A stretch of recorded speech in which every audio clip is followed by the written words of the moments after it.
Okay, good afternoon, everybody. How was lunch? Great. It's great, right? Delicious.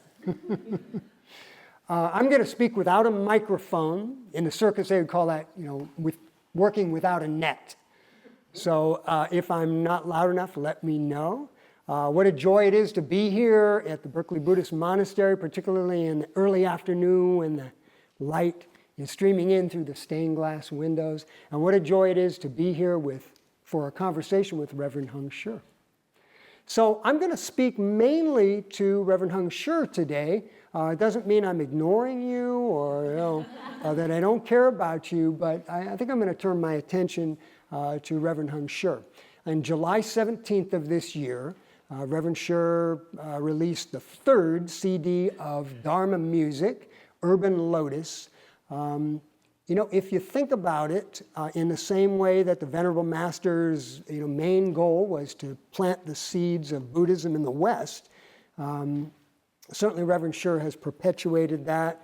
But the work that he's done in creating original Dharma music for the West is something that's really never been done.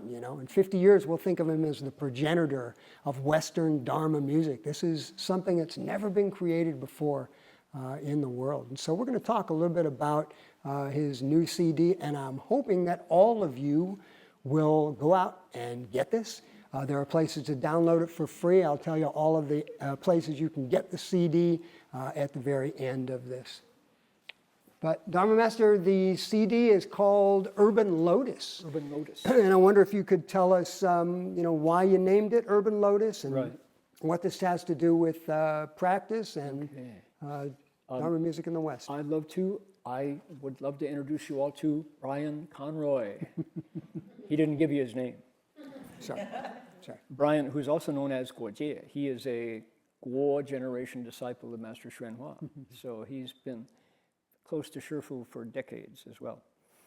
Urban Lotus, the title came because of the Berkeley Buddhist Monastery, particularly because we are downtown, dead center Berkeley, California. And that's consistent with where Master Hua in America put his monasteries. If you think about Buddhist lecture hall, right in the heart of San Francisco Chinatown. You think about Buddhist Lecture Hall, Hong Kong, Paomadi, Wang Nei Chong Road, 11th floor, overlooking the racetrack, right in the center of Hong Kong. Many people think, Buddhism, mountains, clear water streams, pine forests. Well, that's a big part of it. And Master Hua spent his time in seclusion on mountains by his mother's graveside. But when it came time to teach Americans and Westerners and all of us about the Bodhisattva path, he said, let's plant our monasteries where the beating heart beats most red, I guess you'd say. Gold Mountain Monastery in the Mission District, 15th Street, then back to Chinatown. Gold Wheel Monastery in Los Angeles, 6th Street, right in the heart of the pain, right? Seattle is in Skid Row. We're right next to the drunk tank, right next to the rehab center. And many mornings we would wake up and discover that somebody had dumped the drunk at the wrong address, blocking our front door. And then, oh my goodness, Gold Buddha Monastery in Vancouver on the infamous Hastings Street. Correct, Hastings Street. The Vancouver Sun published a 3-part story, The Battle for East Hastings, meaning there were more OD deaths there. Anyway, so Shifu put his monasteries in the place in every major urban center in the West Coast where the pain hurt most. Why? Think of the Bodhisattva's symbol, the lotus. My first lotus, the first lotus I ever saw, they don't grow in Toledo, Ohio. We're working on it. I had just arrived in Bangkok and got off the airplane at the Bangkok airport on a bus heading for the monastery in town, looked out the window, and here we were stopped in traffic. It's always a traffic jam in Bangkok. Here was this huge, beautiful, pure pink lotus. And I looked out the window, and its roots were down in a ditch filled with garbage. Yeah. Just a freeway garbage ditch. Beautiful lotus blowing. So if in the middle of these urban centers we can be pure like a lotus, and not to say apart from it, but in the middle of it and still unstained by it. Beautiful. That's the image. So Urban Lotus. Beautiful. Thank you. I know that when you first left home, you renounced all of your material possessions and Except two. yeah. A Guild D40 guitar and a Nikkermat camera. I had just sold my Volvo sedan already, so. But in the end, you got rid of that beloved Guild guitar, did you not? I did. And my understanding is that the Venerable Master encouraged you to keep it, that it might be a useful Dharma teaching tool in the future. And He scolded me can you tell that story? when I please? sold it.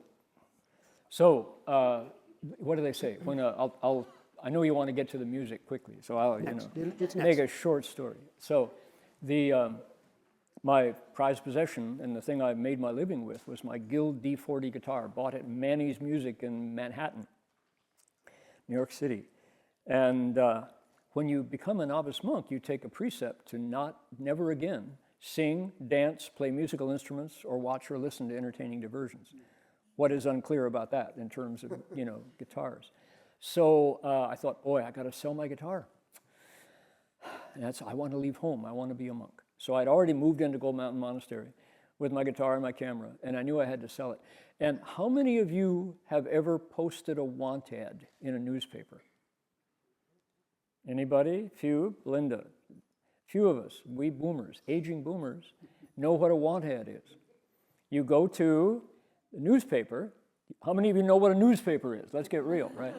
So you go to a newspaper and you rent a quarter of a column, a third of a column, 10 inches. You pay money and every word counts. So I went to the San Francisco Chronicle, for sale, Guild guitar, D40, like new, $300. It was worth $600 at the time. And I thought, got to do it, got to sell my guitar. So the morning the newspaper's coming out, ring, hello, Guozhen, Shifu, Guozhen, 你说什么呢? What are you doing? Shifu on the phone. Shifu, I'm selling my guitar. Stupid. Shifu? Stupid. Shifu? He said, why are you selling your guitar? And I said, because I want to leave home, Shifu. I can't leave home with a guitar. I break the precepts. Stupid, he says. He says, you are never going to be Chinese. You might try, but you're never going to be Chinese. He said, why do you want to try to be Chinese? He said, in this culture, at this time, for your community, you have to use everything you know, every tool you have to speak the Dharma to the people who understand it. He said, in the future, he said, a monk who could play guitar would be very useful, he said. 他说将来一个会弹吉他的比丘很有用啊。他说 But 师父 I want to leave home. Stupid. Click. Ring. Hello. Guild guitar, $300. Don't sell it. I'm coming right over. Click. Sold it, regretted it instantly. And so 25 years later, hadn't touched a single string all that time.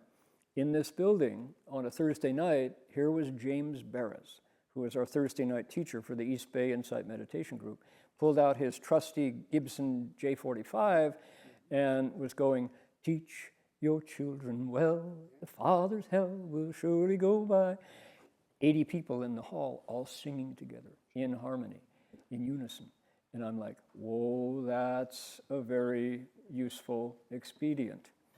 So guess what happened next? The person interviewing me, who shall remain nameless, and his wife, Ren, offered a baby Taylor guitar to me.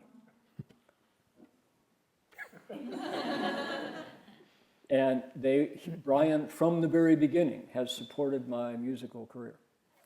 So just make that point. So with that baby Taylor guitar, started out, and the result is 3 albums later, you're still here supporting my musical career. So. So the CD opens with the song Never Stop Reciting, and it's based on a Christian hymn, Right. which is How Can I Keep From Singing? Right. And, you know, from my perspective, that Christian hymn has a very Buddhist perspective. It talks about inmost calm and the tumult and the strife of everyday life, you know, the Urban Lotus idea, you know, so it really opens with that. And if I'm understanding the original song, that, you know, eventually you get to this place where singing happens spontaneously, and, you know, those of us who have been chanting for a while, you know, Guan Yin's name just comes up spontaneously, you know, in the midst of our life, or you get to a place where you're in that place where you're reciting place of need. perpetually. Yes, correct. Yeah. So I wonder if you could talk a little bit about how the two songs are parallel. Okay. The original Christian hymn and your new Buddhist lyrics, which seem to reflect the original. Also, maybe if you could talk about, is there a connection between singing of Christian hymns and reciting Buddhist sutras and mantras? You bet. So this song, Marty Verhoeven, the former Bhikshu Heng Chao, mentioned that this was his mother's favorite hymn. And his mother is Catholic, and Roman Catholic her whole life, staunch Catholic.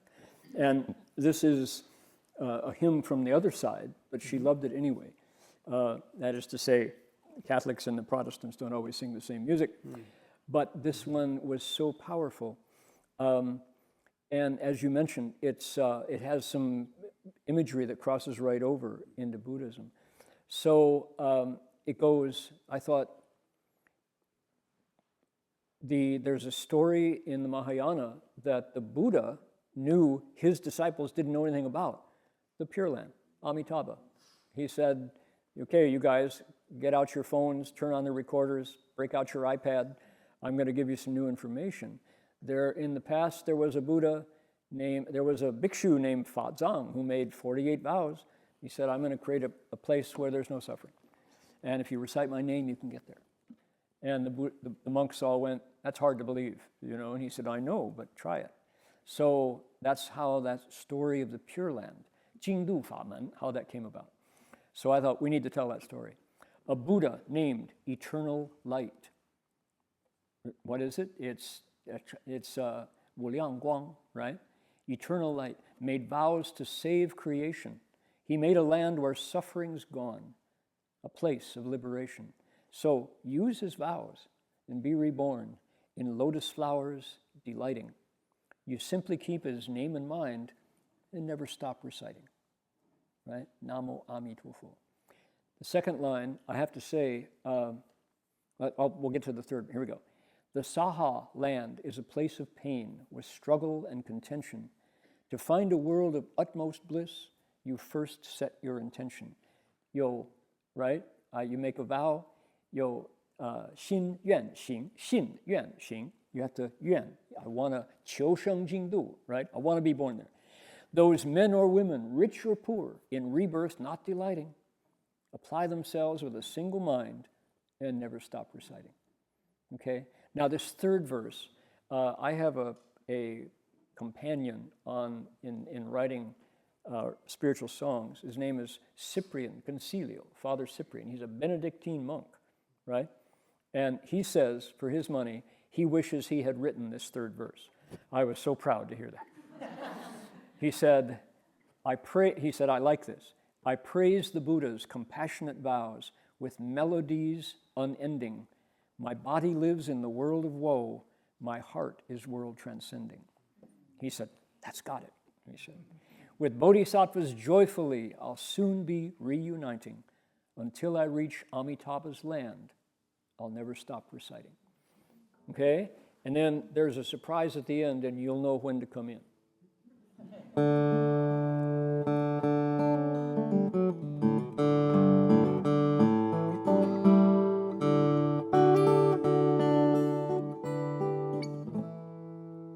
A Buddha named Eternal Light, he vows to save creation. He made a land where suffering's gone, a place of liberation. So use his vows and be reborn, lotus flowers delighting. Simply keep his name in mind, never stop reciting.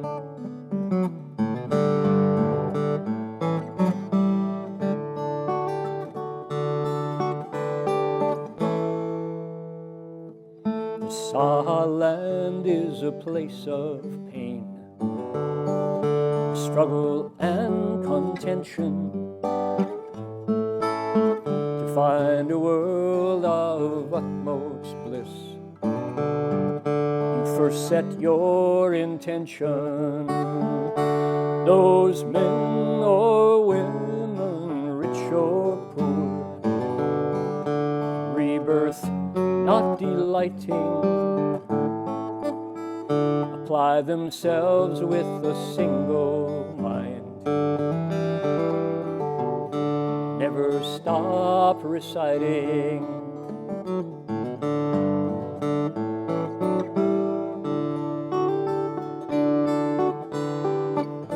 Here's that famous verse. I praise the Buddha's compassionate vows, with melodies unending. Body lives in the world of woe, my heart is world transcending. With Bodhisattva's joyful leap, I'll soon be reuniting, till I reach Amitabha's land. Never stop reciting. Here we go. Namo Amita Buddha. Namo Amita. This is your part. Buddha. Namo Amita Buddha. Namo Amita. Can't hear you. Namo Amita.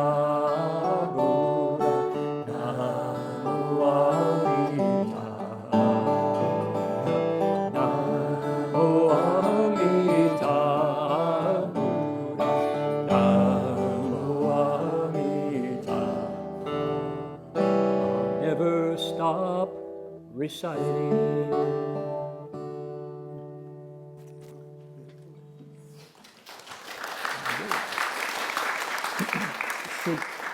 Should we do our interfaith twinkle? Okay, so I was just going to ask that. But I thought, I think this is okay, but we're going to do this, you know, I think the service-based community prefers to do this, you know? It's not loud and all sort of percussive, so we're going to go like this. Everybody put your hands up. This is applause in sign language. It looks better, too. Everybody looks really active doing that. That's beautiful. Now, of course, if you don't like it, you can always.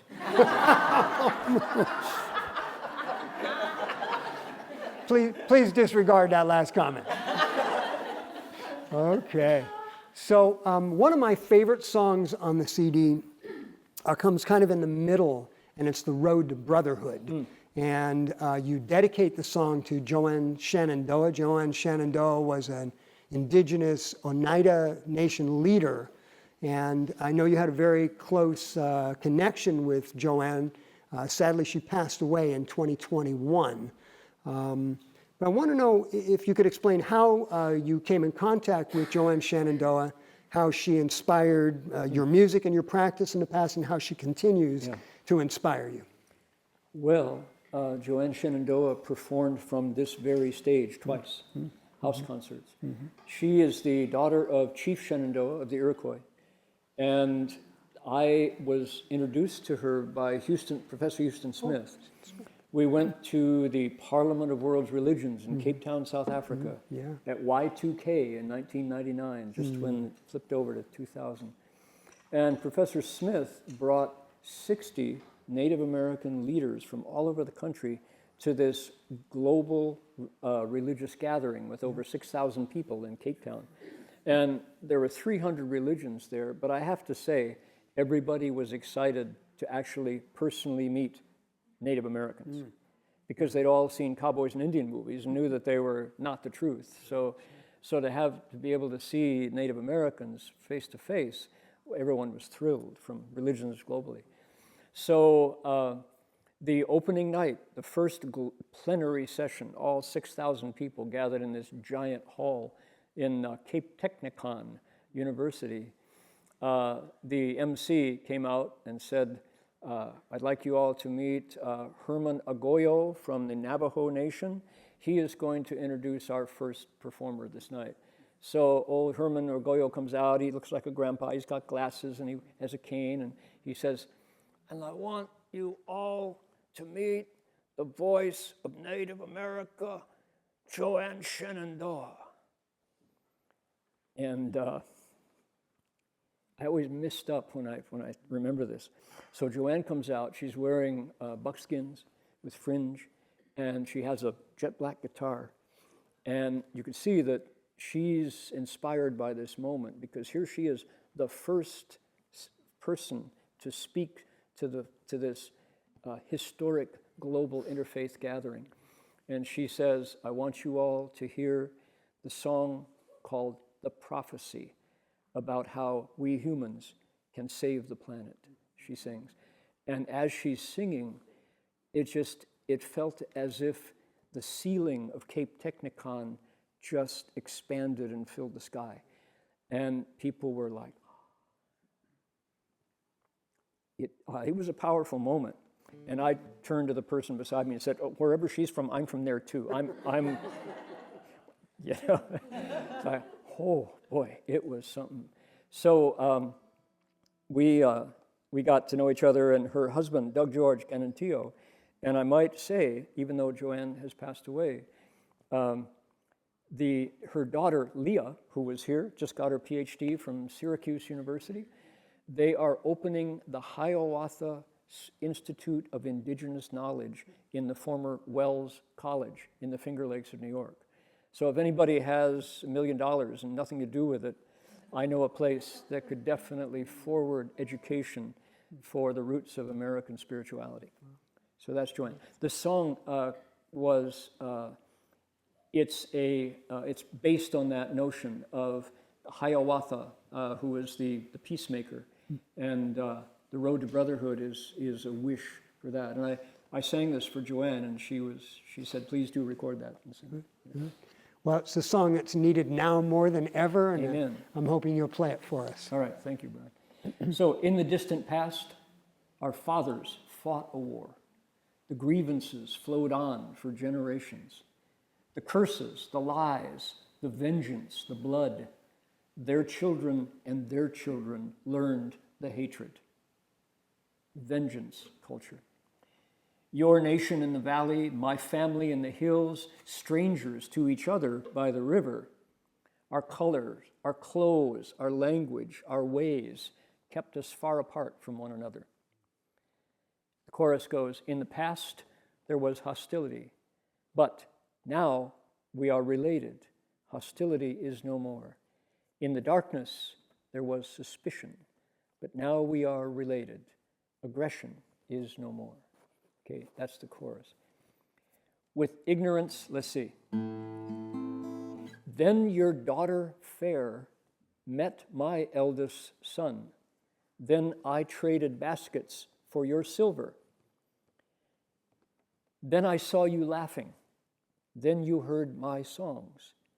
Then we shared a meal beside the river. In the past there was hostility, but now we are related. Hostility is no more. In the darkness there was suspicion, but now we are related, and aggression is no more. So now the ancient lies vanish in the sun. Now our eyes awaken to the vision. Now we see the ties. Now we see the kin. Now we see the future of our nation. Okay, so it's a great dream. In the past there was hostility, but now we are related. Hostility is no more. In the darkness, there was suspicion. Now we are related. Suspicion is no more. Okay, like that.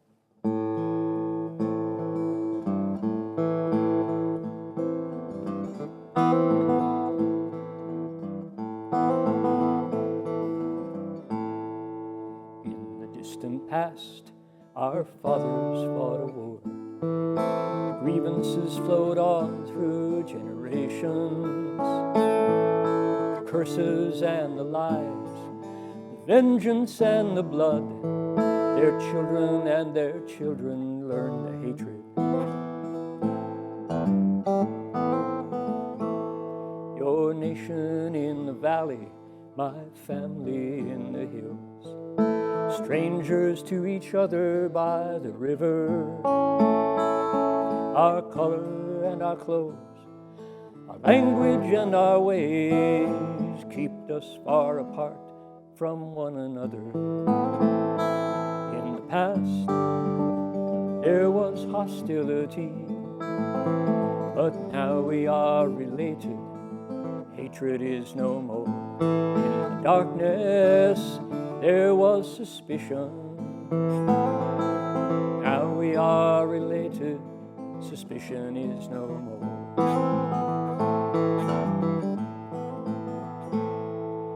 Then your daughter fair met my eldest son. Then I traded baskets for your silver. Then I saw you laughing. Then you heard my songs. Then we shared a meal beside the river.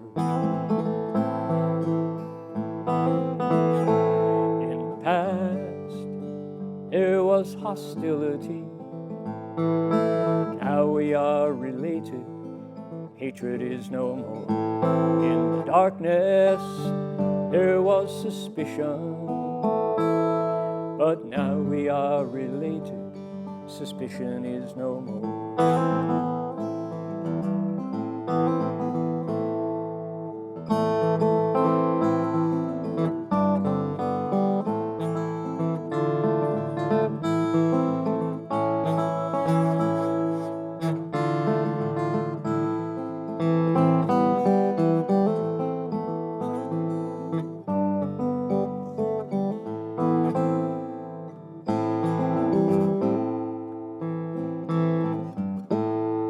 And now the ancient lies vanish in the sun.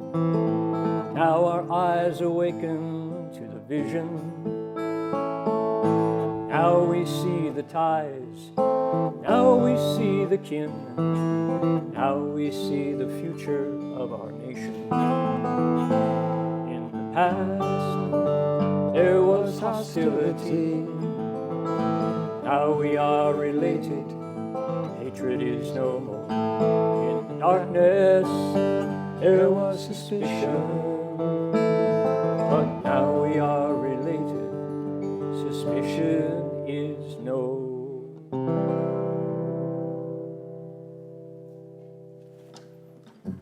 One might hope. Oh, look at that. Any wow.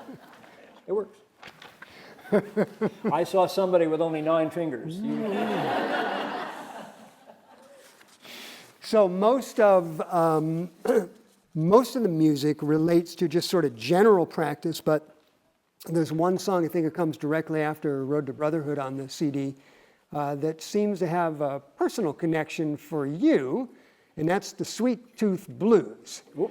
And I'm wondering if you might be vulnerable enough to address the idea that perhaps you have a sweet tooth. Who? Me? You say in the liner notes that you recite the lyrics to this song as you would a mantra.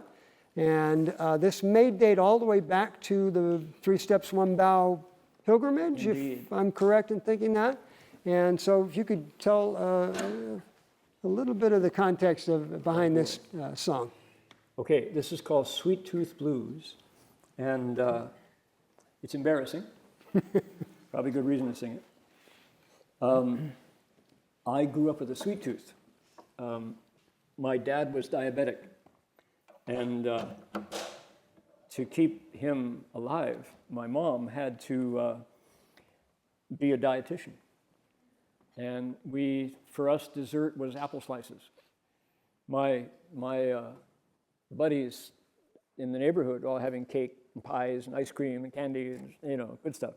And I was having canned peaches for dessert, Okay, so it was clear that that's how it had to be at our house. So when I got to the monastery, oh boy, I thought, nah, I can, any sweet offerings, they're mine. And so it's called false thinking, if you recognize that. That is called false thinking. So when it's time for the offerings to come in, my right eye, left eye was looking at the Buddha, my right eye was checking out the counter, how many monks, how many Hostess Twinkies today? We could cut them in half, maybe there'll be 1.5 for me. So, pretty out of control sweet tooth. So, time to do 3 steps, 1 bow, and I realized that this is not the way to cultivate.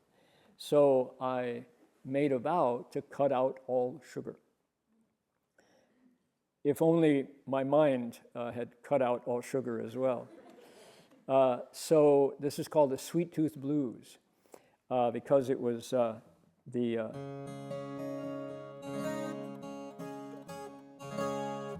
even though it's the same thing, people would deliver a lunch to the Plymouth where we would have lunch, our car that we stayed in on 3 steps, 1 bow. And Marty, his best friend growing up, owned a candy store. And every day after school, they would come through and stuff their pockets and stuff, So people would come and make an offering of maybe apple pie. And Marty would go, no, that's okay, Heng Sure isn't eating it, you can take this back. And I'm like, climbing out of my skin, watching that pie go back home. And I couldn't eat it, I made a vow, but my mind was still greedy for sweets. So I looked into it, and sure enough, sugar is this bhikshu's bane. Just 1 bite can fog my brain. 1 sweet cookie melts my spine, gets me high as quick as wine, singing the sweet tooth blues. Now, there's a story that, yes. Oh my goodness. Okay, so here's how hard it is, how you, are Jin Chuan and Jin Wei, did they leave? I don't want them to hear this story. Don't listen. If you're watching, don't listen. So I did leave home. And there's another optional vow that you can take to give up money and not touch money. But that's not mandatory, it's just a good practice. So I had $10 in my pocket left.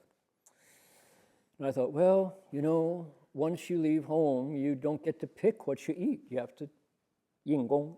You receive offerings that people make. And that's the point of being a Fu Tian Sung, field of blessings. So I thought, okay, so from now on, probably there won't be any sweets. So I'll use this last $10. And it was the 4th of July, and I was taking the precepts the next day and go up in my precept levels. Now, anybody who went to the Gold Mountain Monastery on 15th Street in the Mission District knows that we had a side street called Albion. And at the end of Albion Street, on 16th Street, was a cookie shop. And they had baklava. The best baklava. It was honey and the phyllo dough and walnuts. And if you're salivating, you understand how devastating that was for a sweet tooth. So I thought, okay, 1 meal a day, last chance, $10 in my pocket. Nobody will notice. This is Saturday. I can slip down the alley and get back before lecture time, if I'm quick. So, let's see. So zhuo jie ban bu ju shou hou yao ding li lao he shang, out the front door. Down Albion Street, skid around the corner, my precept sash billowing out, press open the door, bang! Sign, 4th of July, see you tomorrow. Closed. And I'm like, I was a balloon without any air.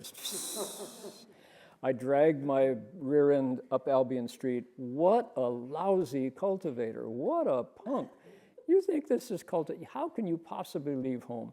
You really are just run by your desires. That's so embarrassing.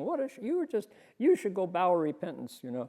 So I was beating myself up for being made a fool by my sweet tooth, right? So I all right, the $10 goes in the offering box, right? There it goes. As soon as I get back, that's it. So I just dragging myself in, push open the front door, the glass front door, and there's that portico at Gold Mountain, you know. Pair of yellow monk shoes, a yellow robe. Shifu. Shifu goes, cookies? And he hands me 3 chocolate chip cookies. How did he know? And he said, you have to be compassionate, he says. And he turned around and walked away. And I'm like shedding tears. And those chocolate chip cookies had my tears on them, you know. Here's a teacher. This is a teacher to follow. He was reading my mind, obviously. You know. That's the story. I mean, turned by sugar that I ate, I forget to cultivate. Red of face and short of breath, unconcerned by birth and death, singing the sweet tooth blues. Sugar makes my thoughts run on till concentration's lost and gone. Makes me want to laugh and play and wander from the middle way till I'm singing the sweet tooth blues. People like it good and sweet. We sweeten everything we eat. Read the label. Yes, it's true. There's sweetener in the toothpaste too. Did you know? Go look at your label. Aspartame or something. Yeah, there it is. Sugar used to taste just great, but now I would rather concentrate. I won't eat another dose of dextrose, fructose, and sucrose. Gotta kick 'em, sweet tooth blues. People like it sweet and good. We sweeten nearly all our food. Tell me, doctor, who's at fault? Who put dextrose in the salt? Go look at the label. Dextrose in the salt. Unless you have, you know, sea salt or Russian pink salt or something like that. Sun-dried, iodized, sweet tooth blues. Okay, finally, one day, to be really true, I'll put down no sugar, too. Till then, I am glad to be bittersweet and sugar-free. You and I, we both can be bittersweet and sugar-free.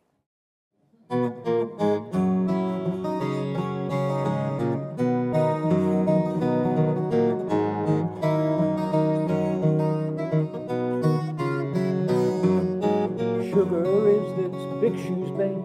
Just one bite can fog my brain. One sweet cookie melts my spine, gets me high as quick as wine, singing the sweet tooth blues.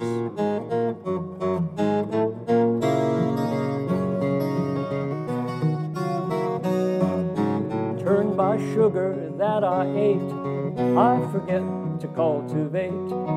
Red of face, short of breath, unconcerned by birth and death, singing the sweet tooth blues. Sugar makes my thoughts run on till concentration's lost and gone. Makes me want to laugh and play and wander from the middle way till I'm singing sweet tooth blues.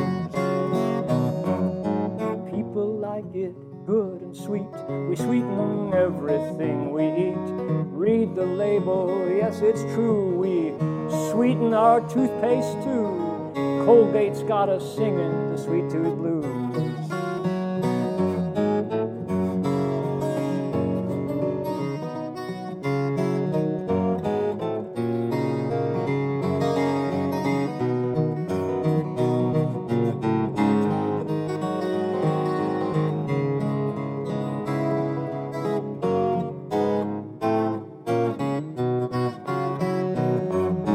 Sugar used to taste just great. I would rather concentrate. I won't eat another dose of dextrose, fructose, or sucrose. Gotta kick 'em, sweet tooth blues. That was a tough line. You name any other sugars, I'll add them in there. So, dextrose, maltose, and yeah.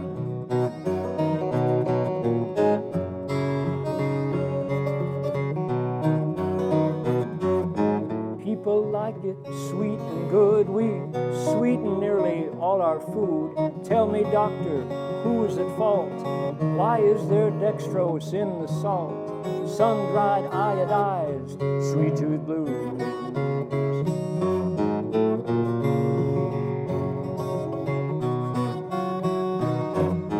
One day, to be really true, I gotta put down no sugar too. Until then, I am glad to be bittersweet, sugar-free. You and I, we can be bittersweet and sugar-free. Okay, that's a lot of work. Probably need a little sugar to We need a revive little you sugar. after, Instead of after got all a that. donut, maybe a donut would work. So. Okay. I wonder if you could talk just briefly about the musical aspect of the CD. It seems that on this album there's more kind of, distinctly Americana styles, even a little bit of blues, and there's a lot more finger picking on this than on the previous CDs. Was that intentional, or can you talk a little bit about that? Yeah, thank you for that. So here's the bigger question, and I think because today was Ulaanbaatar here at the monastery, we did a sutra, and sutra was, in English, and it's in Chinese, everybody knows, you hear it, the wooden fish goes tok, tok, tok, tok, tok, tok, because Chinese is monosyllabic. 如是我闻一是佛在舍卫国七十几古独言, like that. It's very easy, the form is very fixed. Well, English is different. English is lyrical. It's inflected. So, thus I have heard at one time the Buddha dwelt at Sravasti in the Jeta Grove, in the garden of the benefactor of the orphans and the solitary. It doesn't go bum, bum, bum, bum, bum, bum. So, just the way Chinese did not sing Indian music. How many Chinese went, Hanmayam Ratana Panamagatayo Cheva Sambega Parikitana Patanchabanamasé Sadhu Bante. They didn't do that. They went, right?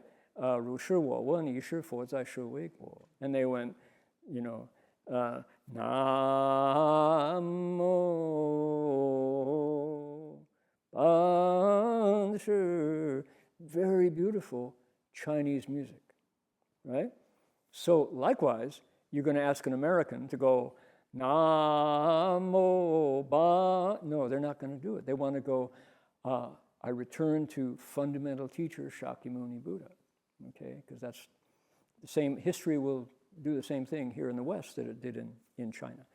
So who's going to make that transformation of Chinese Buddhist melodies, which they've been in people's ears for thousands of years, magnificent songs. When we go to China and listen to the monks sing, oh my goodness, it just opens something. Everything vibrates, right? And there's some humor here, right? My first time at Longhua Si in Shanghai, Dragonflower Monastery, it was an ordination, and there were monks from all over China. There were monks from far Xinjiang. There were monks from the southwest Yunnan. There were monks from the center, Hunan, very different accent. There were monks from Gansu, out in the Arizona of China. There were monks from Dongbei and monks from Fujian and everywhere all over China. And they all speak different languages. Even if they say Amitofo, sometimes you can't understand them, right? So what do you do when it's time to chant? What do you do? How does everybody get along? I was really interested to hear how they work out the Namo Amitofo Nam. They don't say it the same way, much less sing it the same. You know how they did? Brilliant. They went, Nammahamidam, Nammahamidam, Nammahamidam, Nammahamidam, like that. So Amitabham became the way they made a sound that everyone could make. And so now, what are we going to do in the West? How are we going to make this work? So we're waiting for a genius to come along. Someone like in the Methodist tradition, Charles Wesley or John Wesley, the Wesley brothers, created hundreds of hymns that are in the Methodist hymnal. And everybody loves those. The best part about being a Methodist is the singing, the hymns, right? So we're waiting for them to be reborn and come back. And in the meantime, somebody has to do it, because Master Hua said to us, 你们赶快把这个翻拜改成西方人可以唱的。西方人不会唱，而且你们唱的不对，你们的中文翻背那个释迦牟尼不对, right?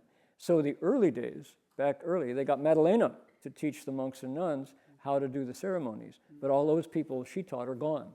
So the Chinese monks and nuns come over and listen to our chanting, and they go, 根本不对，不是那样子的. So because we haven't done what Shifu told us to do, which was 你们赶快吧, hurry up and get them translated so that Westerners can sing the songs, and the Chinese, of course, as well, can sing. So that's a job. That's work. And maybe now that you've retired from your teaching career, maybe we're waiting for Brian. You're already doing the work. Oh, well, This is the work right, all right. here. So I thought, gee whiz, it's not that the West lacks music. Johann Sebastian Bach, that's mostly spiritual music, you know. Handel, the Messiah, Gregorian chanting in the monasteries. Oh, my goodness. But the Gregorian chanting that I've heard of the Catholic monks goes up. It addresses a celestial being. It's aimed at God. And you can hear it, and it's magnificent. It's 天人的音乐, all right? Buddhist music, where does it go? Here. Goes into the mind, into the heart. So how do we, and then into the Dharma realm. So it's Dharma realm music. So it's got to be grounded. It's got to have roots, not clouds, right? The Gregorian chanting is just so celestial and wonderful. Bach is a lot, carries you up. Wonderful, we're not going there. Our music should bring us more to the ground, more to our hearts. Where is that music? It's called roots music. Roots music. America is only not even 300 years old, right? So, but the earliest people who brought their musical traditions came from Great Britain. They landed in Boston. They landed in New York Harbor. They got on carriages and came down what's called the Great Carriage Road and wound up in the Appalachians. Their music didn't change. So the music, Celtic music, is British music that got stuck in the hollers of North Carolina. Meanwhile, back home, they got the Beatles. The 20th century came to their music. The music in the mountains, mountain music, didn't change. So, who else was there? Native Americans were there. I was this last summer in Swannanoa, North Carolina, at Warren Wilson College, which is Western North Carolina, where roots music is celebrated and held and cherished. And Cherokee, North Carolina is 40 miles from where we were. This is where Native Americans have been for 5,000 years there. Meanwhile, African American slaves came. So this fusion of African music, Celtic music, Native American music rooted in the land, in the water, Joanne Shenandoah's music. That's where I'm going to find the music to root our Buddhist hymns in. So that's my project. Beautiful, beautiful. In progress. Beautiful. Yeah. I know one of the four pillars of the Venerable Master's work and the work that he's passed on to all of us is interfaith. And I know that you were there at the ground level, on the visioning and creation of the United Religions Initiative. United Religions Initiative is sort of the United Nations of religions. And I know Reverend Heng Sure, you were very instrumental in the kind of the formation of that with Bishop Swing. And on the song, you take the acronym URI, those 3 letters, and you make it into actual words. URI, this kind of reaching, we're all one kind of thing. So can you talk a little bit about that? Maybe United Religions Initiative and what the song means. So thank you for the question. URI, letters, United U, Religions, R, I, Initiative, major global interfaith gathering. If you go to uri.org, you can find out all about it. Many of you who've been part of the monastery have met Charles Gibbs, Sally Maillet, Barbara Hartford, Bishop William Swing. We did a piece at Y2K, we did a peace walk that wound up here at the monastery. We came from Oakland, from a Methodist church. So they need songs. They need ways to get the word out. So here is one. Your part, and if you don't sing, the cameras will be trained on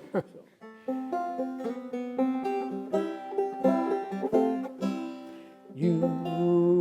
You are I. Easy. We are one. Easy. Reunited,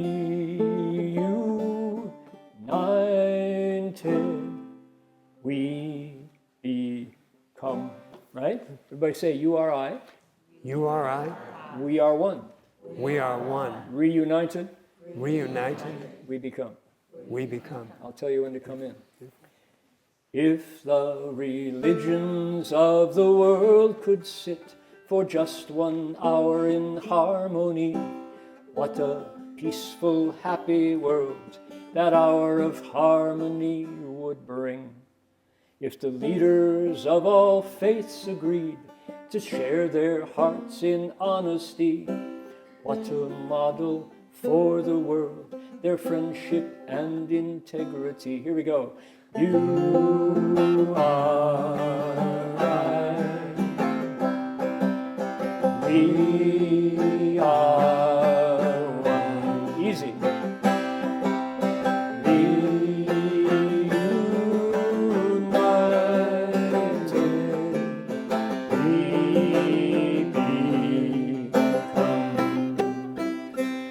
If the children of the world agreed to teach their elders harmony, what a joyful laughter in that lesson to humanity. When the people of the world agree to be the change they wish to see, what a peaceful, happy place this world of suffering could be. You are I. We are one.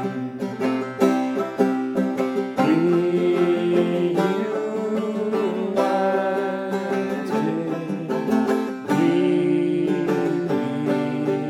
become. When the nations of the world agreed to bury guns beneath the tree, what a blessed celebration the end of death by guns would bring. When the multi-faith, when the URI guides society to religious hospitality, happiness abides within a commonwealth of harmony. You are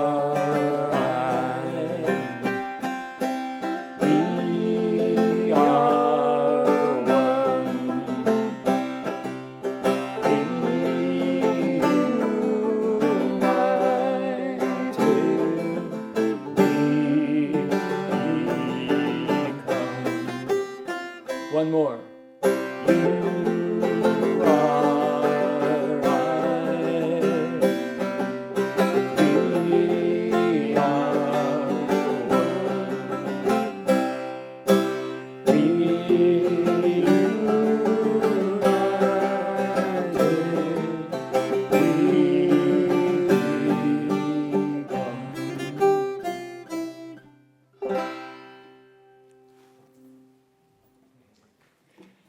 This is a 120-year-old banjo. Many of you have never seen a banjo before. 5 strings. Isn't this lovely? The best thing about banjos is they are young. There's nothing shadowy about them. They make you want to dance.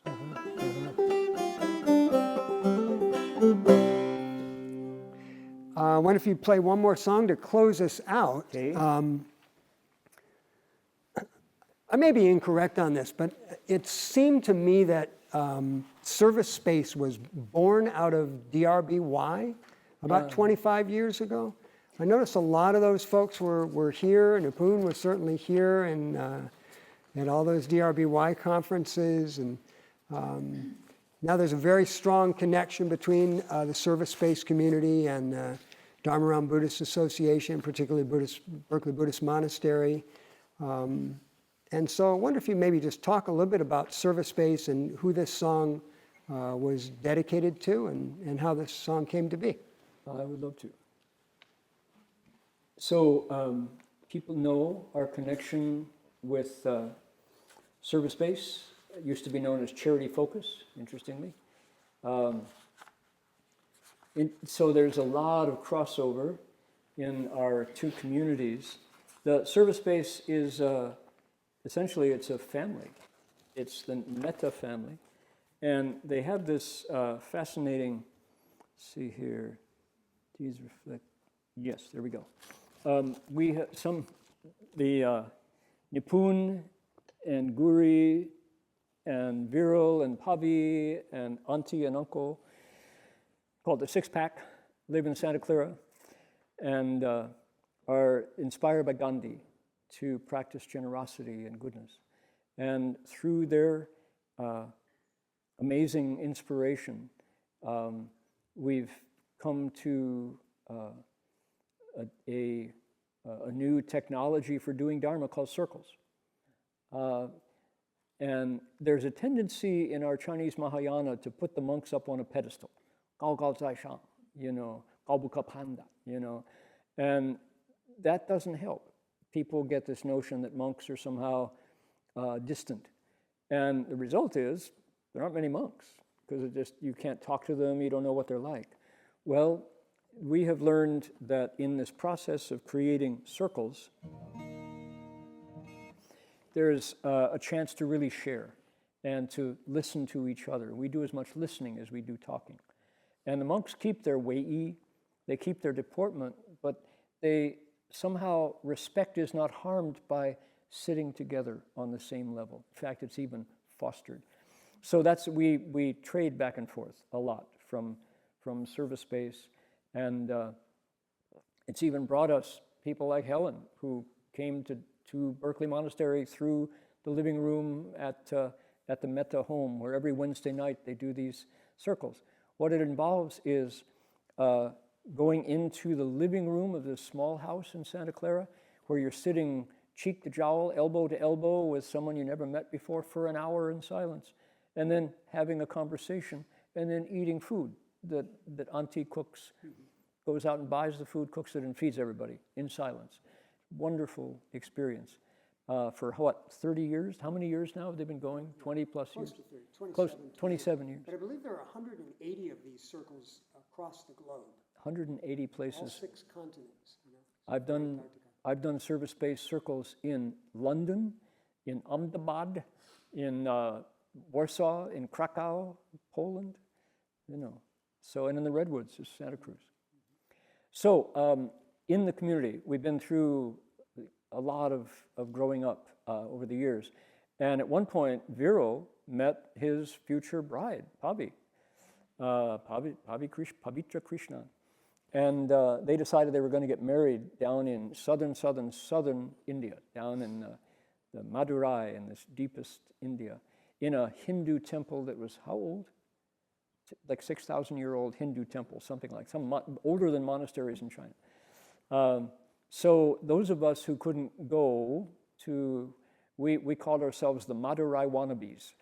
And we met in the dining room of the Berkeley Monastery in a circle the day of the wedding. And I was moved to write a song about that experience. And it was spontaneous, and it came up just in about 5 minutes, and I jotted it down. And we called it Dana Paramita, the perfection of giving. And that was in November 12th, 2005. And there were 30 of us sitting on the floor in the dining room in the back, watching live stream of the wedding happen in Kerala. Where is Madurai? Way down south. So that's where this song came from. There is a custom. Do people know Peter, Paul, and Mary? Anybody? A few of us, right? Yeah. You have to be a certain age to know. They were my inspiration to play guitar, originally at age 14. So, Paul Stuckey, known as also Noel Paul Stuckey, is a Methodist minister, as well as being Paul of Peter, Paul, and Mary. And he wrote a song called The Wedding Song. And that song unofficially has become the anthem. That song has been requested to play at more weddings probably than anything except the wedding march. Dun, dun, dun, dun, dun, dun. That's number one. But Paul's wedding song is number two. And he said it was a visit. It came to him he just inhaled that song, wrote it down. This has somewhat of that. And I would be happy if people wanted to take this and become our wedding song. Not that we hope you'll get married. We hope you'll leave home, actually. But not everybody's going to leave home. Some of you will get married. Then we have Buddhist families. That's what we want. So this is called Dana Paramita, which means the perfection of giving. So giving at its best, right?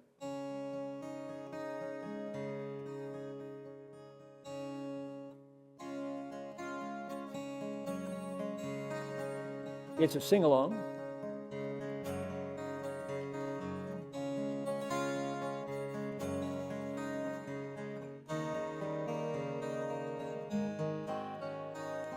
When this is tuned, it's very pretty. Your part goes like this. Dana Paramita, Dana Paramita. Harmonize it and go, Dana Paramita, Dana Paramita. My voice goes up. That may not be your pitch. So, dum, dum. You can harmonize there. You do the dum. You can go higher. So, Dana Paramita. Try it. Pick a pitch and try it. Dana Paramita. Dana Paramita. Dana Paramita. 4 times. Easy. Okay, here we go. Let my eyes see. Let my heart learn. Let my hands give. Let my feet serve. Make our roof into a refuge. Make our floor a Bodhi manda. Make our heart into a shelter. Make our eyes into a beacon. Ready? Dana Paramita, Dana Paramita, Dana Paramita, Dana Paramita. Turn ourself into the selfless. Turn our passion to compassion. Turn our seeking into service. Turn our love to liberation. Dana Paramita, Dana Paramita, Dana Paramita, Dana Paramita. Let our deeds reflect the Dharma. Let our words resound with wisdom. Let our thoughts be filled with kindness. Let our hands bestow compassion. Dana Paramita,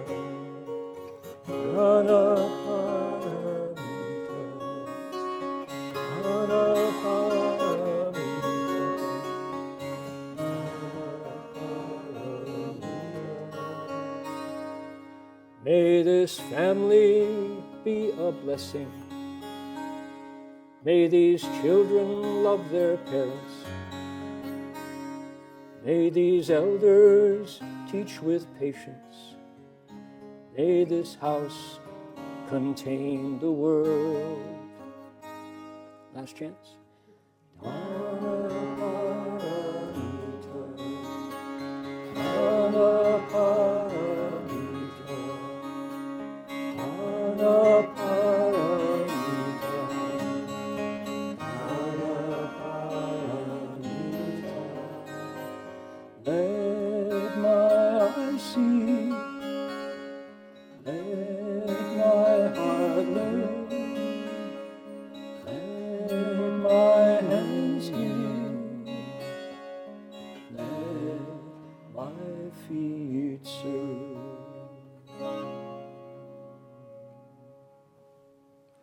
Don't get married. Leave home. Get married. I have a wedding announcement to make. Right. Yeah, so, okay. Outside. You go outside. Not in the booth. Reverend Heng Sure, we want to thank you for sharing your time and your music. Urban Lotus is a gift for Buddhists and non-Buddhists alike. It can be purchased at Apple Music, Amazon Music, YouTube Music, Spotify, Bandcamp, and absolutely free of charge on dharmaradio.org. All you have to do is perform a good deed and then document the deed that you've done.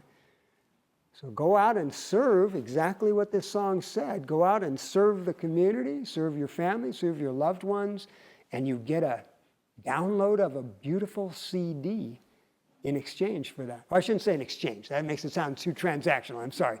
But as a bonus. As a reward. As a reward. So yeah. the guy who's responsible for that is the man behind that camera. Did we leave out Jerry. any of the places where it's available? Pretty much wherever you listen and purchase music. You have to take your mask off. Our music is everywhere. You listen to music. Wherever you listen to music, Yeah. it's available because Okay. he put it out there. Good. We are, so Brian just pointed to dharmaradio.org. You've all been there? Do you know that one? dharmaradio.org. That's where we're distributing music. And the idea is you can, no monk is ever going to get rich selling music. I would much rather you do a good deed so we can give you the music as a reward. Not only can you get Urban Lotus, but you can get stories told by Brian Conroy. He has two And illustrated by Katrina, too. by Katrina, illustrations by Katrina. So what are the names of the light that? The Light That Never Dies. The Light That Never Dies. I And think Bright Moon is on there. Bright Moon is there. And then Ripples. And Ripples, correct. Did you prepare anything for today? I did not. Didn't. I did not. Just this. So this is very much a collaborative effort, and this is the guy. So if you go to dharmaradio.org, do a good deed, and download one of those storytelling CDs or the book, here is the author. He may sign the palm of your hand if you, because there's no CD, right? So you get digital downloads. You can listen to it on your phone, listen to it in the car, listen to it before you go to sleep, when you wake up, whatever. Also, I might add, on Dharma Radio, as a choice that you can make for a good deed, or do more than one good deed and download multiple albums, there are 3 songs by Father Cyprian Concilio, who is currently in the Vatican, heading up monastic religious dialogue for the Vatican. Father Cyprian's songs are just amazing. He sings songs with Sanskrit in them. He has Gandhi's favorite song recorded as a reward for our, quite wonderful. Good. Great. Okay. Thank you so much. Oh man, thank you, Brian, for making this visible.